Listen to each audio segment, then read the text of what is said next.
here's the situation where I've got a drawbridge coming up because there's a boat coming under. So this is basically like a railroad crossing, and I've got a red light, and what's it doing? Oh no.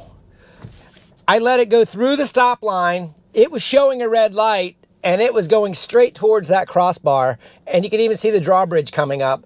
That thin crossbar is a gap right now. We need to work on that.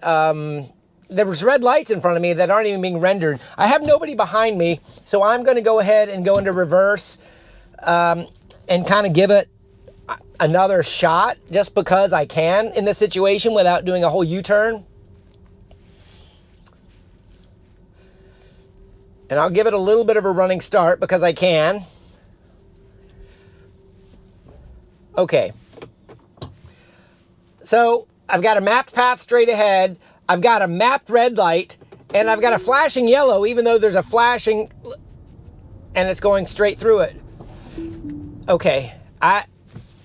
I can't explain that, guys. So Tesla, I'm going to send this to you guys. Take a look at it. It's a great clip. I'm going to go ahead and mark it. And hopefully this data will be useful.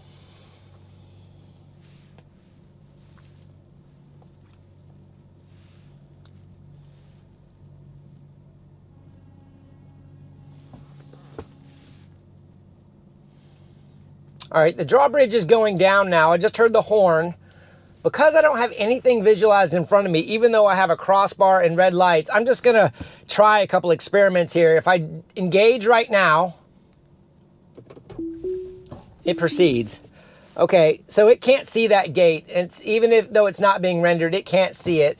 And I'll just do this a couple more times. I do have a car behind me a little bit, but he's at the appropriate stop line, so I'm just going to back up a little bit.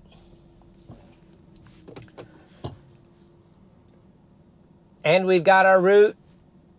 And, you know, so this may be because there's no mapped stop sign here. And you can see the bridge being mapped as a truck or a bus right now.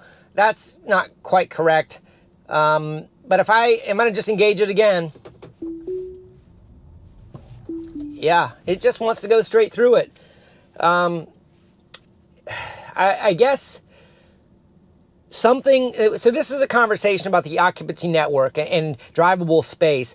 We had a situation a couple weeks ago where I had a tree branch hanging down from vertical. And I think that the occupancy network is building from the ground up. These crossbars, while they are a unique geometry, are not attached to the ground in the drivable space that's being mapped. It's kind of coming from off to the side and to the right. So the crossbar is going to go up here in a second because the bridge is now down. And I think what is probably going to happen is we're going to probably see some flashing stoplights or something like that. And then once that happens, I've already proven that if I engage it, it's going to try to go through it. So I'll just re-engage it when it's safe. Not seeing any flashing lights at the moment. A little bit of occupancy network debris up there. Some lights going, yeah, okay, see the lights pop in there? So it jumped in there kind of when they were at the height of a stoplight, not at the height in front of me where they actually were. So once the lights got up to the average height of a stoplight, they were perceived as stoplights. So very interesting there. I didn't expect to find that one today, but that's what driving FSD Beta is all about.